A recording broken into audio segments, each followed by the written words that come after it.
देती हूँ। इसमें भी इनपुट स्ट्रीम का ही पूरा लॉजिक लगेगा, बस आपको ये वाली लाइन डालनी है सीक्वेंस इनपुट स्ट्रीम, और पूरा इनपुट स्ट्रीम वाला लॉजिक लगेगा। ये आउटपुट स्ट्रीम में नहीं होता है,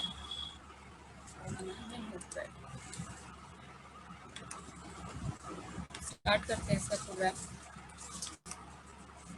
सारा थोड़ी थोड़ी थोड़ा सा दिक्कत कर जाएगा, तो एक प्रोग्राम कर लेते हैं इसका।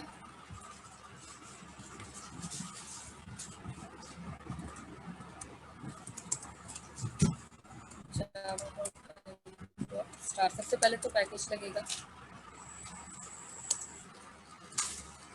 फाइल का नाम। एक्चुअली हमने फाइल बना रखी थी।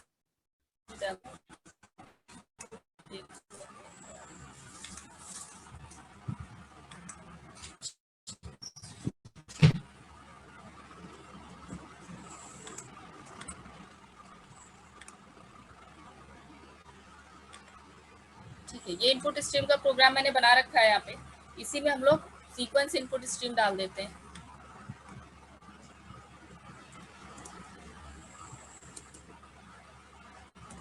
सीक्वेंस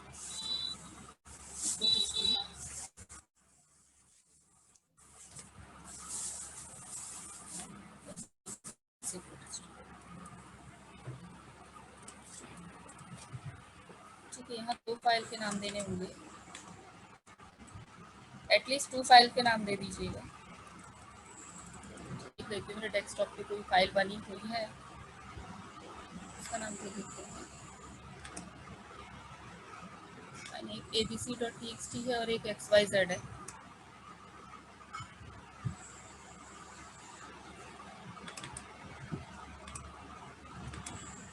और xyz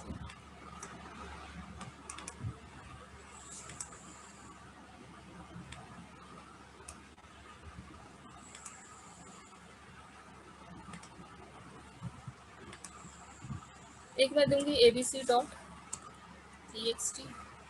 और एक xyz.txt। ये 2 फाइल्स ऐसी जो हम लोगों ने लास्ट प्रोग्राम्स में बनाई थी।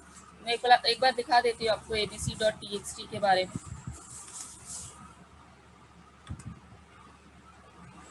देखिए, ये रही हमारी फाइल abc.txt। ये abc.txt, उसमें ये वाली लाइन लिखी हुई है हमने, ठीक है।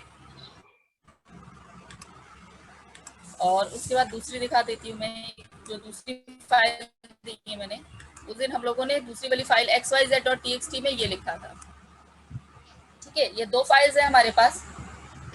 ये दोनों फाइल्स का आउटपुट ये एक साथ स्क्रीन पर हमें दिखाएगा, यानी 2 फाइल्स को एक साथ रीड करेगा और फिर एक साथ आउटपुट दिखाएगा हमें। ये होता है सीक्वेंस इनपुट स्ट्रीम में, ठीक है। आते हैं अपने प्रोग्राम पे। तो मैंने एक abc.txt दे दिया है यहाँ पर और एक xyz.txt। जरूरी नहीं है दोनों सेम एक्सटेंशन का देंगे, आप अलग अलग एक्सटेंशन के साथ भी दे सकते हैं। फाइल नोटपैड की होनी चाहिए यहाँ पर, ठीक है। बाकी लॉजिक वही कि रीड करेगा एक डाटा को, ठीक है, और उसके बाद आई में डालेगा, फिर आई को आपने टाइपकास्ट करके सी में प्रिंट कर दिया, ठीक है। चलाएं इस प्रोग्राम को।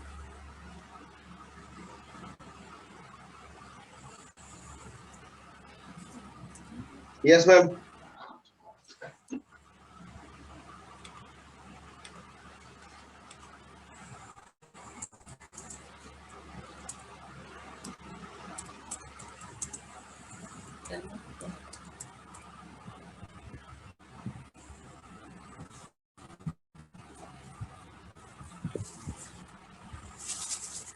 फाइल का नाम में कुछ गड़बड़ दे रहा है। String can't be converted to input stream.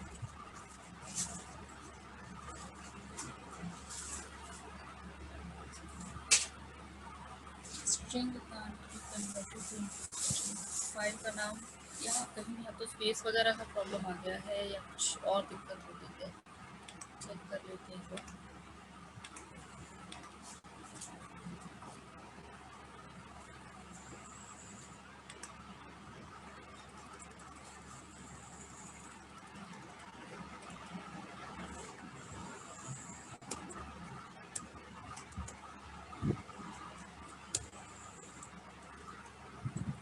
इसमें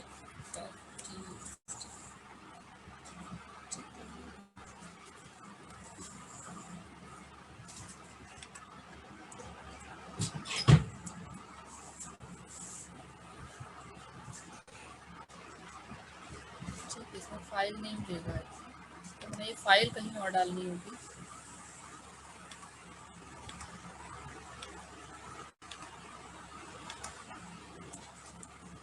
फाइल कहीं और डालनी होगी, तो फाइल हम डाल देते हैं इनपुट स्ट्रीम में।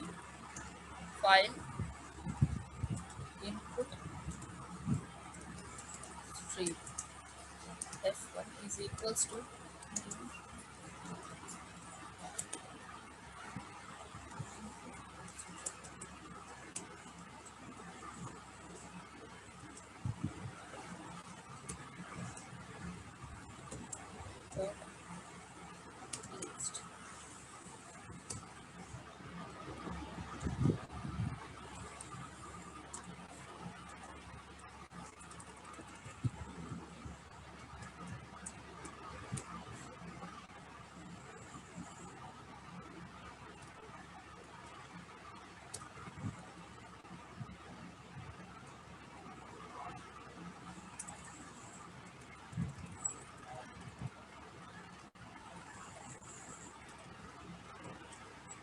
देखिए स्ट्रिंग तो नहीं ले रहा है, मतलब फाइल का नाम नहीं ले रहा है डबल कोट्स में, तो मैंने क्या किया है, इसको ऑब्जेक्ट में डाला है। F1 और F2 के ऑब्जेक्ट में डाल के ऑब्जेक्ट यहाँ पर पास किया हुआ। ठीक है, फाइल्स के ऑब्जेक्ट ही मैंने यहाँ पे पास कर दिए हैं, और इससे बन जाए अपना काम।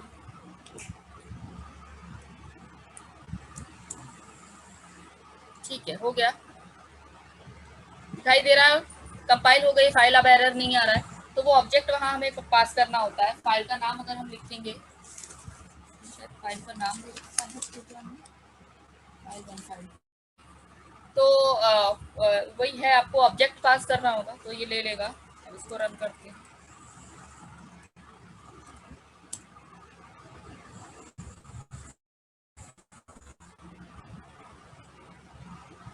आउटपुट दिखाई दे रहा है आप लोगों को?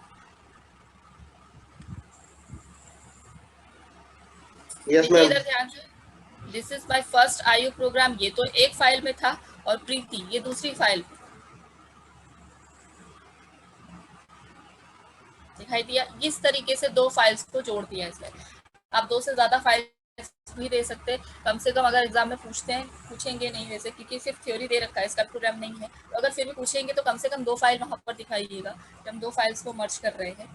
तो दो या दो से ज्यादा फाइल्स को अगर मर्ज करके एक ही साथ इनपुट आपको अब डेटा रीड करवाना है, तो हम सीक्वेंस इनपुट स्ट्रीम का यूज करते हैं। ठीक है, ये पहले जो दिक्कत दे रहा था, ये एरर, ये इसलिए दे रहा था क्योंकि हम लोगों ने डायरेक्ट फाइल का नाम यहाँ दे दिया था। ठीक है, यहाँ ऑब्जेक्ट पास करना होता है। ये एक ऑब्जेक्ट हो गया और ये दूसरा ऑब्जेक्ट हो गया। इस तरीके से आप लोग दो ऑब्जेक्ट पास करेंगे, फिर कॉमा लगा के अगर और ऑब्जेक्ट्स देने हैं आपको, तो आप और ऑब्जेक्ट्स पास कर सकते हैं। ठीक है, ये रहा आपका प्रोग्राम।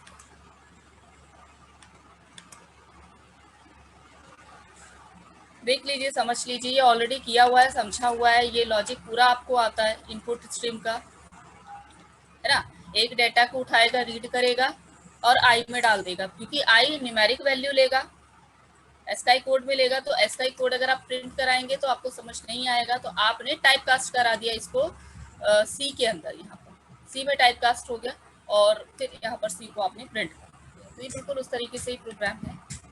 देख लीजिए अपने पॉइंट ऑफ व्यू से, कोई एरर, कोई दिक्कत लगती है आप लोगों को या नहीं समझ में आ रहा है तो पूछिए।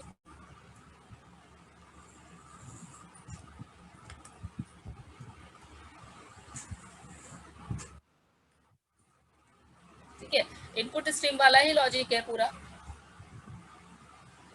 बस यहाँ पर आपको ये फाइल का नाम नहीं चाहिए, तो ही नाम देना पड़ेगा आपको। ठीक है, इसका आप एक बार क्लिक ले लीजिए, ये सीक्वेंस इनपुट स्ट्रीम का प्रोग्राम है, क्योंकि ये कॉपी में है नहीं, आपके कोर्स में नहीं था तो लिखा भी नहीं हुआ मैंने, यही बनाया ये।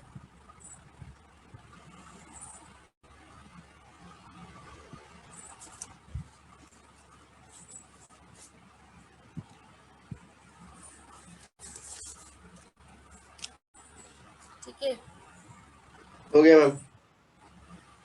चलिए फिर आगे आते हैं।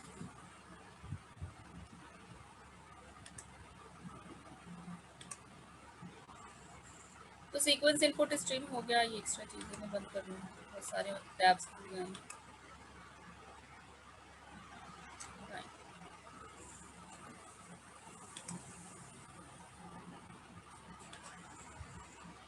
सीक्वेंस इनपुट स्ट्रीम भी हो गया। फिल्टर इनपुट स्ट्रीम और फिल्टर आउटपुट स्ट्रीम बचा है। तो फिल्टर इनपुट स्ट्रीम और फिल्टर आउटपुट स्ट्रीम का अपने आप में कोई एक्सप्लेनेशन होता नहीं है। और तो ये क्या करते हैं, इनके अंदर बहुत सारी क्लासेस होती हैं, मतलब किसी के अंदर 3 सब क्लासेस थी, किसी के अंदर 4 सब क्लासेस थी, वो पढ़ा था हम लोगों ने। ठीक है, these classes provides the capability to change streams together। इसके अंदर फिल्टर इनपुट स्ट्रीम के अंदर 4 सब क्लासेस कौन कौन सी? डेटा इनपुट स्ट्रीम जो डेटा टाइप पे काम करती है, बफर्ड इनपुट स्ट्रीम जो बफरिंग करते हुए, बफरिंग का मतलब होता है मेमोरी एरिया एक होल्ड करते हुए, यानी कि बफर का मतलब होता है टेम्पररी स्टोरेज एरिया वो बना लेती है। ठीक है, उसको उस पर ये काम करती है, डेटा को स्टोर करते हुए टेम्पररी बेसिस पे फिर ये काम करता है। तो बफर्ड इनपुट स्ट्रीम भी हो गया। लाइन नंबर इनपुट स्ट्रीम, जितनी भी डेटा आप इनपुट करेंगे सबका लाइन नंबर बता देगा, मतलब कि कितने डेटा इनपुट हुए, तो उस तरीके से लाइन नंबर इनपुट स्ट्रीम होता है। Push back input stream, this provides the capability to push data back onto the stream so that it can be read again. तो डेटा को होल्ड करके रखता है, पुश करके रखता है, और पुश बैक का मतलब हो गया कि होल्ड करके रखता है ताकि इसको दोबारा फ्यूचर में आप उसको फिर से यूज कर सकते हैं किसी अदर पर्पज के। तो ये 4 सब क्लासेस इसके अंदर होती है। पहला है डेटा इनपुट स्ट्रीम जो data types, primitive data types को रीड करने का काम करता है। प्रिमिटिव डेटा टाइप्स वो होते हैं जो 8 डेटा टाइप्स हम लोगों ने पढ़े हैं, जिसमें कैर है, बूलियन है, और आपका int, float, short, double, long, ये सारी चीज़ें हैं, वो आता है इसमें। फिर buffered input stream, this class maintains buffering of the inputted data it receives. Buffering को मेंटेन करके रखता है, यानी टेम्पररी स्टोरेज एरिया होल्ड करके रखता है ये, फिर उसके थ्रू काम करता है। माने सबका काम, लॉजिक यही है कि रीड करना है, सब में इनपुट स्ट्रीम लिखा हुआ है, तो सबका कंसेप्ट वही है कि डेटा को रीड करना है। और रीड करने का एक प्रोग्राम, 2 प्रोग्राम एक्चुअली हम लोगों ने रीड करने का बना दिया है। डेटा हमेशा उसी तरीके से रीड किया जाएगा। ठीक है, लाइन नंबर इनपुट स्ट्रीम, ये keep track, it use to keep track of inputted line number, कितने डेटा इनपुट हुए हैं उसका लाइन नंबर आपको बताता है, और वो बता के रखता है आपको कि कितने डेटा इसमें एंटर हो चुके हैं या यूजर ने कितने डेटा एंटर किए हैं। हेलो मैम, इनका मैम कोई सिंटेक्स नहीं होता क्या? सिंटेक्स वैसा ही बनेगा, माने देखो डेटा इनपुट स्ट्रीम है, आप लिखिए डेटा इनपुट स्ट्रीम, फिर OB is equal to new data input stream, buffered clear? Input. ठीक है, बिल्कुल वैसा ही था, पता नहीं लिखा नहीं मैंने, शायद बहुत पहले के नोट्स बने हुए, नहीं लिखा होगा, I don't know, but object syntax वैसे ही बनेंगे। ठीक है, तो इस तरीके से इनपुट स्ट्रीम का कंसेप्ट है। फिर आते हैं हम लोग आउटपुट स्ट्रीम पर। ये रहा आउटपुट स्ट्रीम, हाँ दिखाई दे रहा है। ठीक है, क्लियर कर दें। फिर फिल्टर आउटपुट स्ट्रीम हैज 3 सब क्लासेस, इसमें 3 सब क्लासेस होते हैं, उसमें 4 थी, इसमें 3 है, इसमें लाइन नंबर वगैरह का कंसेप्ट नहीं है। तो बफर्ड आउटपुट स्ट्रीम, वहाँ पर बफर्ड इनपुट स्ट्रीम थी, यहाँ बफर्ड आउटपुट स्ट्रीम है। It buffers output so that output bytes can be returned to devices in a larger group, it makes performance fast। वही है बफरिंग रखते हुए।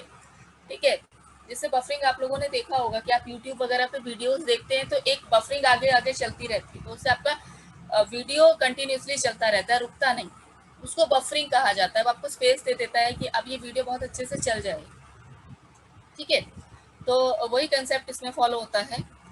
फिर उसके बाद है डेटा आउटपुट स्ट्रीम, डेटाबेस पे ही काम करता है। ठीक है, it enables us to write primitive data types to the stream, तो प्रिमिटिव डेटा टाइप्स पे ये काम करने के लिए यूज करता है। इसमें मेन है ये वाला, तीसरी क्लास जो हमने लिखी है यहाँ पर,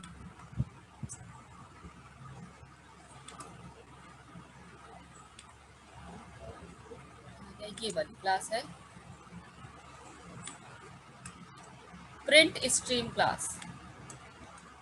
ठीक है, हम जो लिखते हैं system dot out dot print LN या प्रिंट मेथड हम लोग लिखते हैं, तो सिस्टम क्लास इसलिए यूज की जाती है क्योंकि हमें कंसोल से कनेक्ट करना है। आउट जो होता है आउटपुट स्ट्रीम का ही ऑब्जेक्ट होता है, ये आउटपुट स्ट्रीम जो हम पढ़ रहे हैं इसी का ऑब्जेक्ट होता है।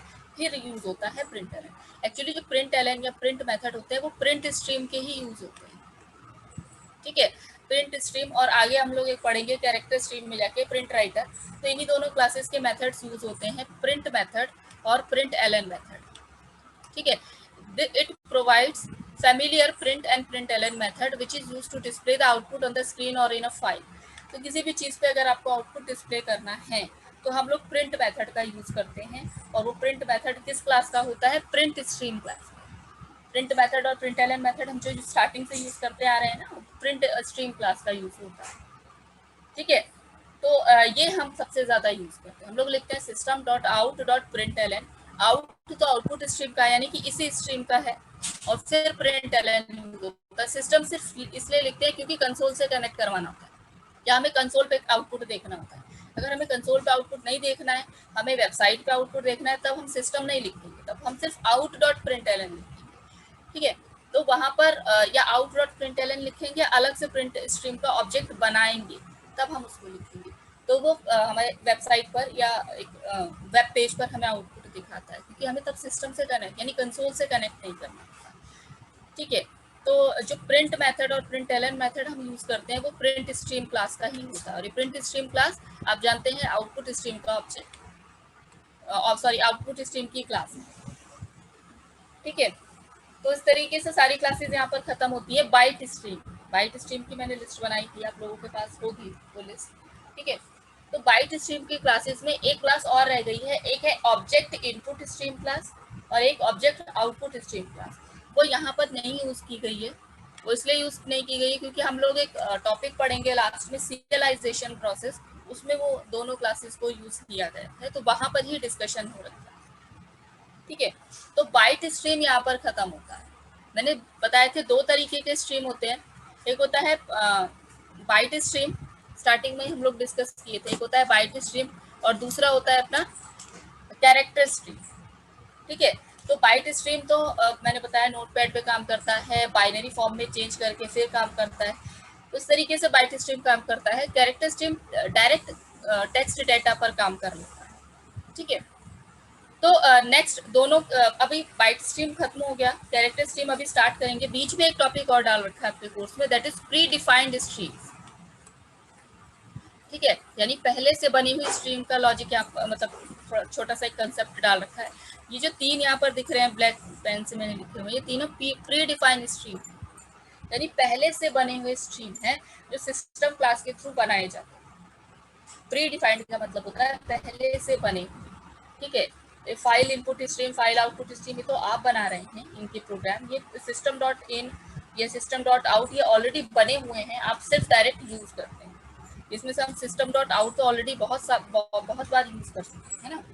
सिस्टम डॉट आउट फिर प्रिंट एलन हम लोग लिख देते थे। सिस्टम डॉट आउट एक प्री डिफाइंड स्ट्रीम होता है। Pre defined stream is a stream which are already defined by the Java system, यानी सिस्टम क्लास के थ्रू डिफाइन किया जाता है। System class contains these predefined stream objects. These are system.in, system.out और system.err, ठीक है। system.in जो होता है ये इनपुट लेने के लिए होता है यूजर से। अभी हम लोगों ने यूजर से इनपुट लिया नहीं है, अब हम लेंगे तो इसको यूज करेंगे, ठीक है। तो यूजर से इनपुट लेंगे तो system.in को यूज करते हैं। फिर system.out जब यूजर को आउटपुट दिखाते हैं, ठीक है, तो यूजर को आउटपुट दिखाते हैं, तो ये हम यूज करते हैं ज्यादातर, ये सबसे ज्यादा अभी तक हम लोगों ने इसी को यूज किया है, ठीक है। System dot out dot print LN, तो ये यूजर को आउटपुट दिखाने के लिए यूज होता है। तीसरा है सिस्टम डॉट एर, ये एरर शो करने के लिए होता है। हम लोग एक्सेप्शन हैंडलिंग वगैरह करते हैं ना, तो system dot out dot print LN ना लिख के system dot out dot print LN, system dot err dot print LN लिखेंगे, तो ये आउटपुट दिखाने के लिए होता है, एरर दिखाने के लिए होता है कि ये एक्सेप्शन पकड़ा गया है और ये एक्सेप्शन हम दिखाना चाहते हैं। हालांकि हम उसको प्रिंट ही करवाते हैं तो हम डॉट आउट से ही काम चला लेते हैं, ठीक है। तो पर्पस तीनों का अलग अलग है। सिस्टम डॉट इन जो है वो यूजर से इनपुट लेने के लिए यूज होता है। सिस्टम डॉट आउट जो है ये यूजर को आउटपुट दिखाने के लिए होता है, और सिस्टम डॉट एर जो है ERR ये एरर दिखाने के लिए यूज होता है, ठीक है। पढ़ लेते हैं तीनों में एक एक बार क्या क्या लिखा हुआ है। system.in, it describes the standard input stream which is a keyboard by default. system.in keyboard से इनपुट लेने के लिए यूज होता है. कीबोर्ड स्टैंडर्ड इनपुट होता है, स्टैंडर्ड इनपुट डिवाइस होती है. ठीक है, या आप फाइल से इनपुट दे सकते हैं, आप नेटवर्किंग में इनपुट दे सकते हैं, लेकिन सब तरीके से इनपुट आप कीबोर्ड के थ्रू ही देंगे सब में. तो कीबोर्ड जो आता है वो आपका स्टैंडर्ड इनपुट डिवाइस हो जाता है. ठीक है, इसी तरीके से नेक्स्ट पेज पे आते हैं.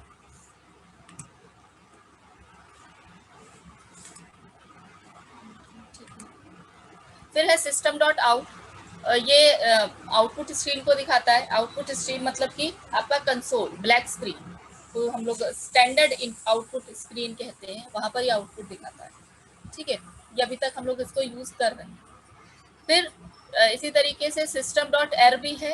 ये भी बाय डिफॉल्ट कंसोल पे ही आउटपुट दिखाता है एरर. माने कि ऐसा नहीं कि एरर ही प्रिंट करेगा, आप कुछ भी प्रिंट कराएंगे कर देगा, बट होता प्रोफेशनली अगर हम इसको देखें तो ये एरर ही प्रिंट कराने के लिए यूज होता है. हम लोग सिस्टम डॉट आउट से काम चला लेते हैं, बट ये एरर ही प्रिंट कराने के लिए होता है.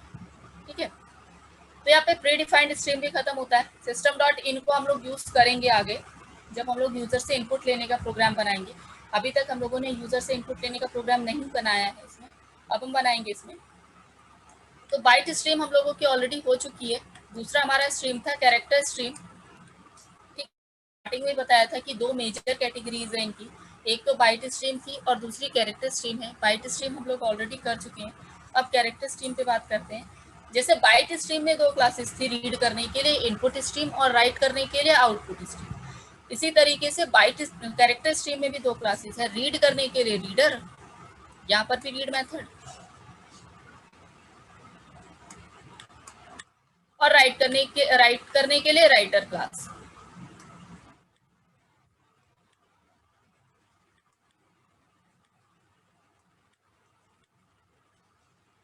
ठीक है, तो वही कंसेप्ट है रीडर जो बिल्कुल इनपुट स्ट्रीम क्लास के तरीके से है.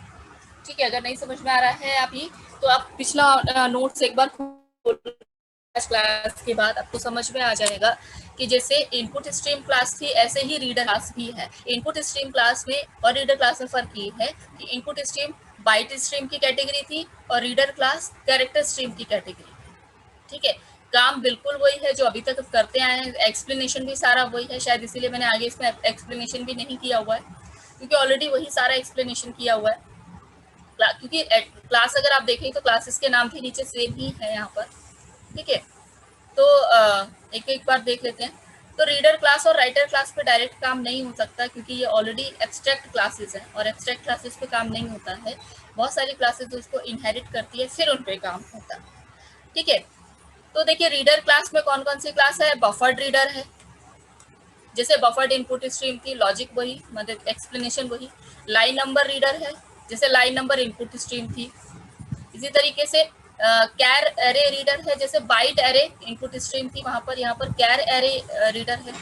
फिर फिल्टर रीडर है, पुशबैक रीडर है, इनपुट स्ट्रीम रीडर है, फाइल रीडर है. ये बिल्कुल फाइल रीडर वही है, फाइल इनपुट स्ट्रीम जो हम पढ़े थे. ठीक है, फिर पाइप्ड रीडर है, एक नई है इसमें क्लास, एक स्ट्रिंग रीडर. ठीक है, तो ये स्ट्रिंग पे काम करती है. यानी लिस्ट बिल्कुल अगर आप ध्यान से देखेंगे, अगर पिछली लिस्ट भी अगर आपके सामने है, अगर वो खोल कर देख लें तो सारी क्लासेस बिल्कुल सेम है, जैसे उसमें थी वैसे ही इसमें भी बनाई गई. ठीक है, दिखाई दे रहा है इसमें आपको. अगर थोड़ा सा याद हो पिछली क्लासेस का, यानी इनपुट स्ट्रीम क्लास का अगर कंसेप्ट याद हो, तो वही क्लासेस हैं जो यहाँ पर लिखी गई हैं.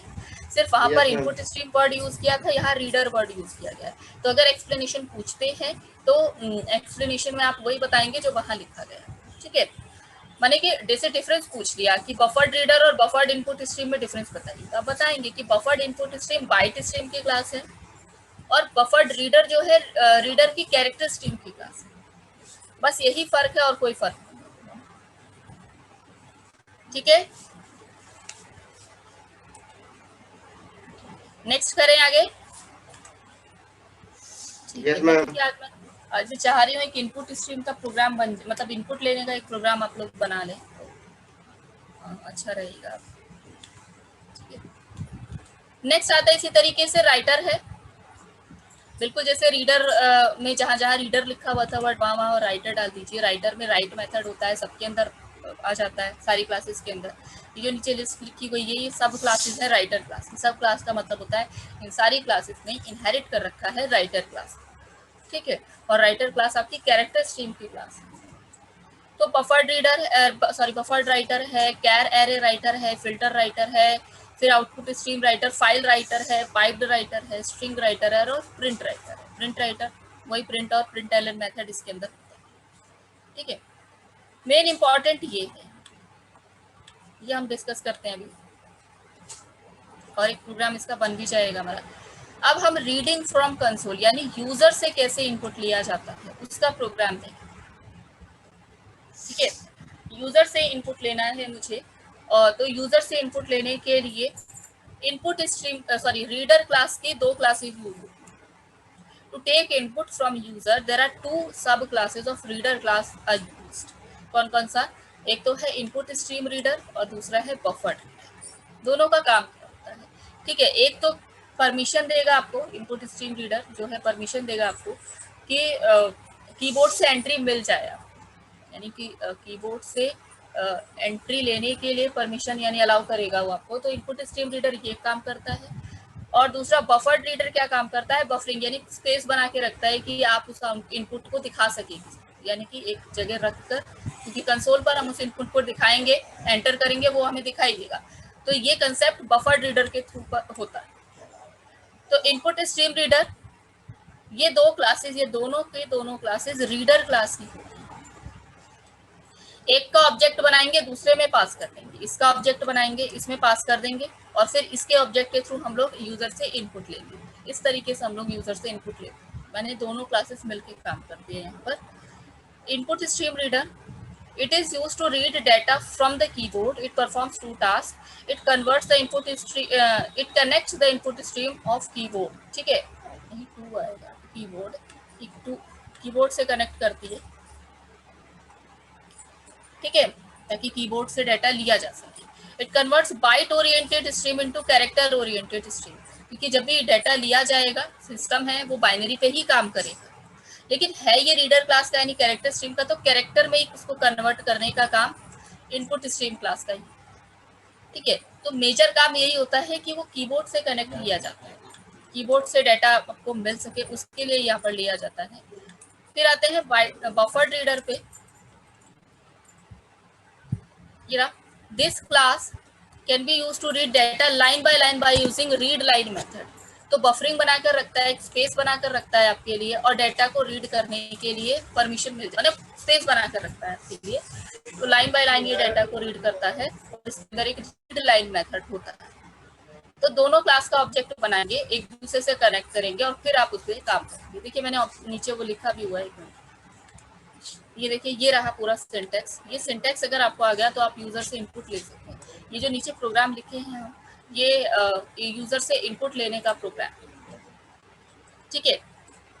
देखिए आपको करना क्या होगा, इनपुट स्ट्रीम रीडर का ऑब्जेक्ट बनाइए और उसमें सिस्टम डॉट इन को पास कर दीजिए। सिस्टम डॉट इन को इसलिए पास किया गया है क्योंकि वही है, जब इनपुट लेते हैं तो सिस्टम डॉट इन की जरूरत पड़ती है, जब आउटपुट दिखाते हैं तो सिस्टम डॉट आउट की जरूरत पड़ती है।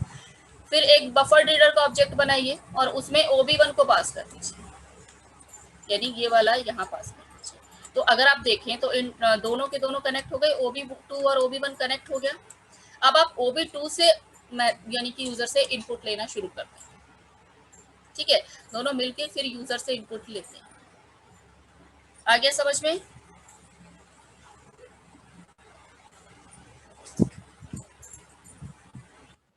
ठीक है, प्रोग्राम बनाते हैं इसका। प्रोग्राम में आपको समझ में आ जाएगा। छोटा सा एक प्रोग्राम जो यूजर से इनपुट लेने का प्रोग्राम होता है।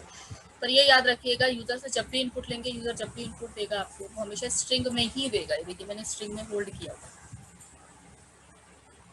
तो क्योंकि मैंने यहाँ पे स्ट्रिंग ही प्रिंट करा दी थी, इसलिए मैंने कोई टाइप कास्टिंग वगैरह यहाँ नहीं किया। हम लोग टाइप कास्टिंग वगैरह का एक प्रोग्राम कर लेंगे। नोटपैड खोलना होगा,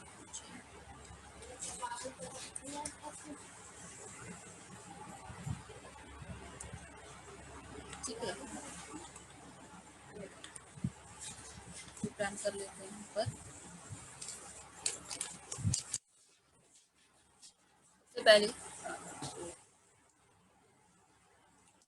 पैकेज इंपोर्ट करना पड़ेगा, Java dot IO dot star. ठीक है,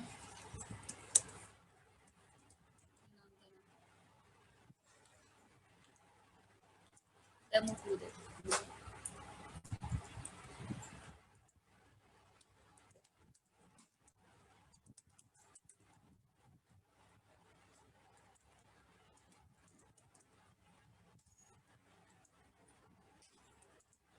एक्सेप्शन थ्रो करेगा, सारे प्रोग्राम एक्सेप्शन थ्रो करेंगे। इनपुट आउटपुट के जो भी आप प्रोग्राम बना रहे हैं उसको हैंडल कर लेते हैं यहाँ पर।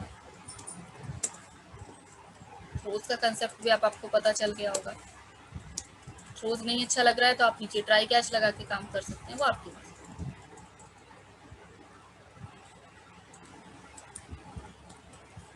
इनपुट स्ट्रीम रीडर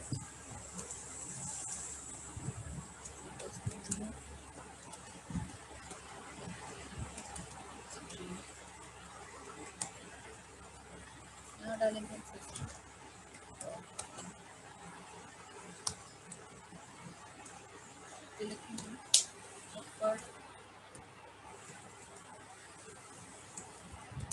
आप ये समझिए, आपको ये सिंटेक्स पूरा याद ही करना पड़ेगा, इनपुट स्ट्रीम रीडर और बफर रीडर, क्योंकि यूजर से इनपुट लेने के लिए यही दो चीजें हमें चाहिए होती हैं। वो is equal to new buffer reader, और इसमें OB1 को पास करते हैं। ठीक है, माने ये दो लाइन आपको याद रखनी पड़ेगी जब हम यूजर से इनपुट लेते हैं। ठीक है, उसके बाद आप मैसेज दे दीजिए।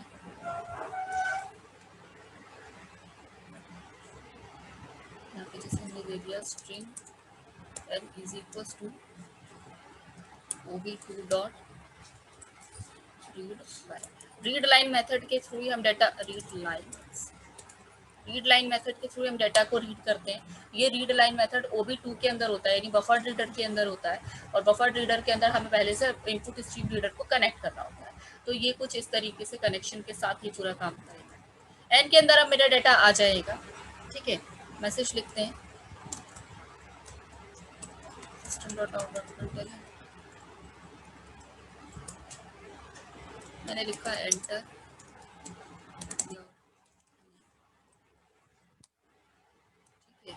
एंटर करेगा, फिर यहाँ पे चलिएगा, एंटर करने के लिए कर्सर यहाँ ब्लिंक करेगा, यूजर इनपुट दे देगा, वो एन में आ जाएगा। अब आप प्रिंट करा दीजिए system.out.println, यहाँ पर हेलो मैंने मैसेज प्रिंट कर दिया। ऐसा नहीं है हेलो नहीं लिखेंगे तो नहीं काम चलेगा।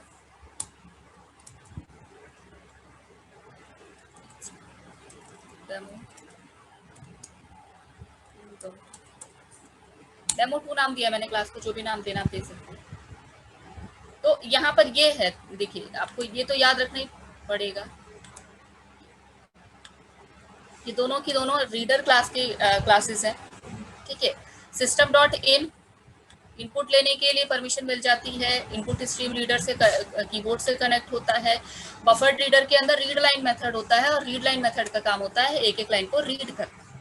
ठीक है, तो आप एक लाइन डेटा देंगे, वो रीड करेगा और प्रिंट करा देगा।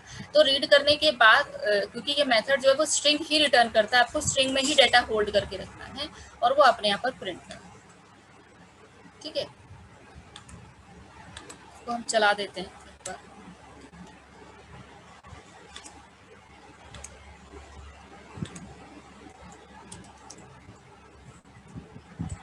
डेमो 2। ठीक है, ध्यान से देखिएगा, कर्सर ब्लिंक करेगा जब हम इनपुट मांगेगा हमसे। तो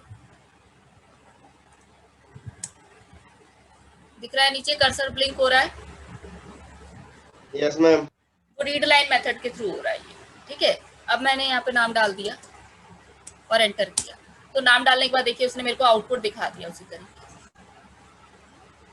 ठीक है, तो ये होता है भी इनपुट लेने का तरीका। Hello ma'am. हाँ जी बोलिए। मैम मेरे को ये रीड लाइन मेथड वाला समझ में नहीं आया।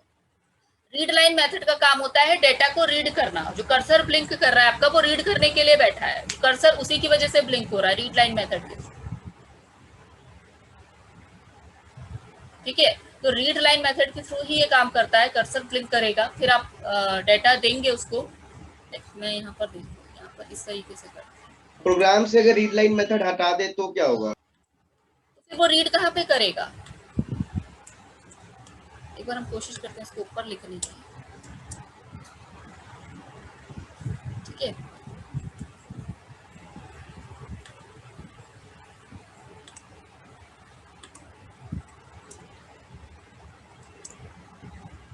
दिख रहा है आपको? आउटपुट दिख रहा है? Yes ma'am. फर्क समझ में शायद, देखिए मैं प्रोग्राम दिखाती हूँ। मैंने देखिए क्या किया यहाँ पर, बाद में लिखा है एंटर योर नेम, पहले मैंने रीड लाइन लिख दिया। ठीक है, अभी फर्क समझ में आ जाएगा। मैंने रीड लाइन ऊपर लिख दिया, तो पहले कर्सर ऊपर ब्लिंक कर रहा है, एंटर योर नेम नहीं दिखा रहा है। अगर आउटपुट स्क्रीन आपने ध्यान से देखी हो। यस मैम, क्लियर हो गया। ये देखो कर्सर ब्लिंक कर रहा है, वो एक्सपेक्ट कर रहा है मैं इनपुट दूं। मैं इनपुट दे देती हूँ यहाँ पर, अभी वो दिखाएगा एंटर योर नेम। देखो बाद में उसने दिखाया एंटर। तो रीड लाइन का ये काम होता है कि जब तक आप इनपुट नहीं देंगे ना, वो कर्सर ब्लिंक करेगा, वो जगह दे रहा है आपको। रीड लाइन मेथड जगह दे रहा है यूजर को कि भाई यूजर इनपुट करे कुछ। आप जहां लिखेंगे कर्सर वहीं ब्लिंक करना शुरू कर देगा, यानी कि वेट करेगा आपके इनपुट के लिए। तो ये काम होता है रीड लाइन मेथड। ठीक है, अब आया समझ में रीड लाइन का काम? Yes ma'am. ये रीड लाइन मेथड ना OB2 के साथ कॉल किया गया है। तो OB2 के साथ कॉल किया गया है, तो यानी बफर रीडर का है। तो बफर रीडर होता है इसीलिए कि वो वेट करवाए आपको, मतलब यूजर वेट करेगा तब तक जब तक यूजर इनपुट नहीं दे देता। जगह बनाकर रखता है, यानी बफरिंग एक बनाकर रखता है। और टेम्परेरी स्पेस बोलते हैं बफरिंग का मतलब। तो जब तक यूजर देगा नहीं इनपुट, वो जगह बनाकर रखेगा। तो इस तरीके से भाई हम यूजर से इनपुट लेते हैं। तो कंसेप्ट ये है कि हमने तो एक ही इनपुट लिया है, तो क्या एक बार ये लिखना है? आपको लिखना ये एक ही बार, ये दोनों लाइन। ठीक है, अगर आपको दोबारा से इनपुट लेना है, जैसे मान लो एंटर योर नेम, तो नेम आ गया, तो यहाँ पर एज भी एंटर करवा, एंटर योर एज। ठीक है, तो यहाँ हमें एक अलग से इनपुट लेना पड़ता है।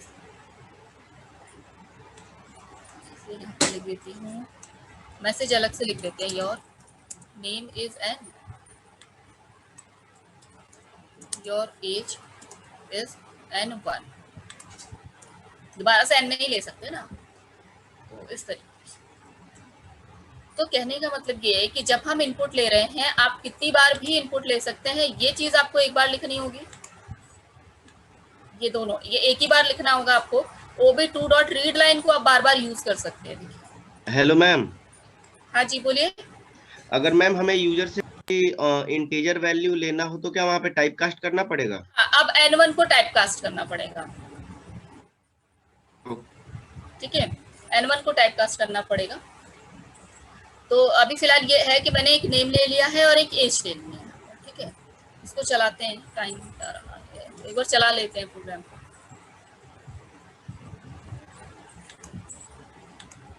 तो 2 बार कर्सर ब्लिंक करेगा क्योंकि मैंने 2 बार रीड लाइन लगाया है। तो एक बार तो नेम पूछ रहा है, मैंने नेम डाल दिया। फिर एक बार एज पूछ रहा है, मैंने यहाँ पर एज भी डाल दी। देखिए, ठीक है, मैंने सिर्फ प्रिंट कराया, मैंने कोई लॉजिक नहीं परफॉर्म किया इंटीजर वैल्यू पे, इसलिए मैंने इसको इंटीजर में कन्वर्ट किया ही। ठीक है, तो ये इस तरीके से भाई होता है इनपुट लेने का प्रोग्राम।